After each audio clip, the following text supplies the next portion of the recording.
Yes, yes, yo. Magpe-flex na naman ang kuya yung guard.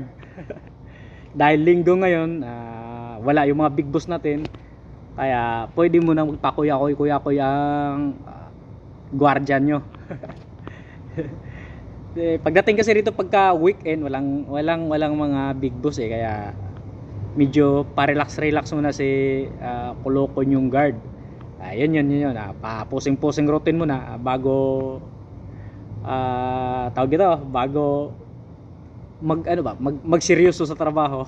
So, seryoso ba?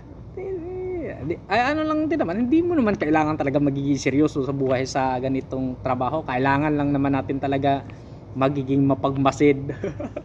Baga gamitin natin yung sinasabi nilang 5 senses natin.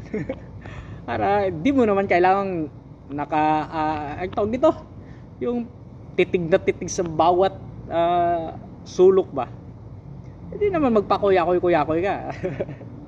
Basta kailangan gamitin mo yung lahat ng pandama natin. Pangdama ko pala. Tapos pagkatapos diyan, hindi mawala talaga yung walang uniform. Kailangan talaga mag-flex pa rin sa na walang uniform. Ang gulo ko talaga.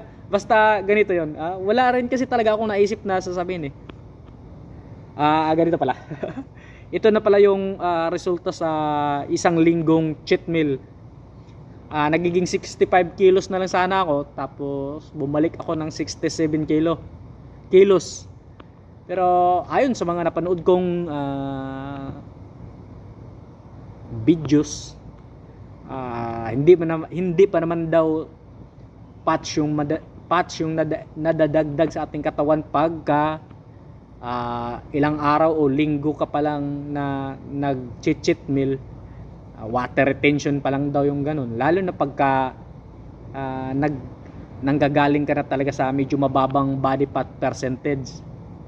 Kaya yun kaya pagka nakaharap, kitang kita pa naman yung abdominals, pero makikita mo talaga na medyo makapal siya na tawag ito, hindi dry ba, pagka sa sa bodybuilding competition pa, basa. Hindi lang, basang-basa talaga. Kasi mataas yung water retention. Yung time na yan, kumain pa ako ng 10 pirasong malunggay pandesal tsaka kape.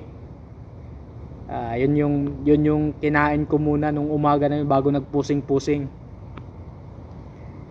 Ganun naman talaga. Tapos wala naman talagang ibang magagawa pagka nandito tayo sa duty, tapos mag-isa ka lang, di kakain. Ano daw talaga yun? Basta yun na yun.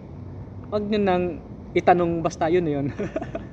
Tapos yan naman yung tinatawag kong symmetry. Parang ang layo nata, parang patapos nata ako. Tapos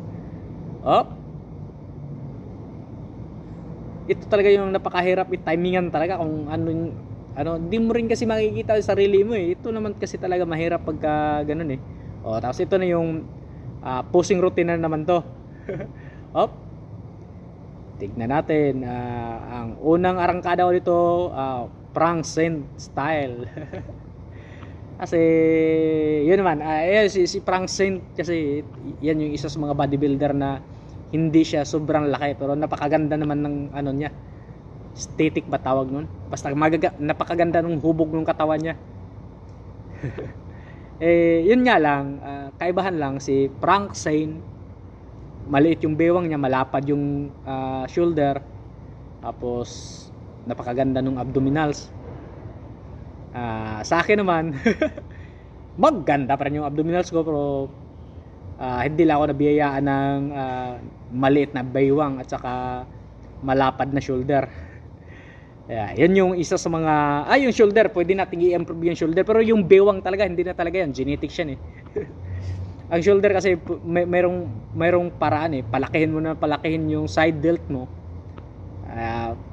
lumaki tignan yan. Pero yung bewang talaga, kailangan mo talaga hanapan ng angle na maitago mo yung lapad ng bewang mo. Ganun lang talaga yon. Basta yun na yun. Wala lang talaga akong naisip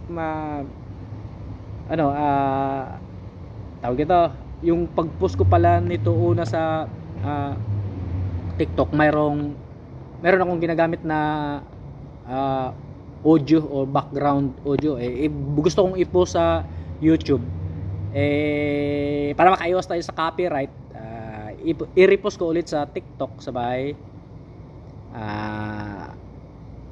masave to masisave to sa gallery kaya yun na yung ipopost ko sa YouTube. O sa mga ano pala, mahilig dyan ng YouTube, meron din akong YouTube, pakalat-kalat din yung mukha ko sa social media. Ganun naman talaga yun ang pinaka main purpose ko kasi pag-post sa lahat ng mga social media para may maipaalala sa akin yung bawat araw na nakalipas o taon na nakalipas.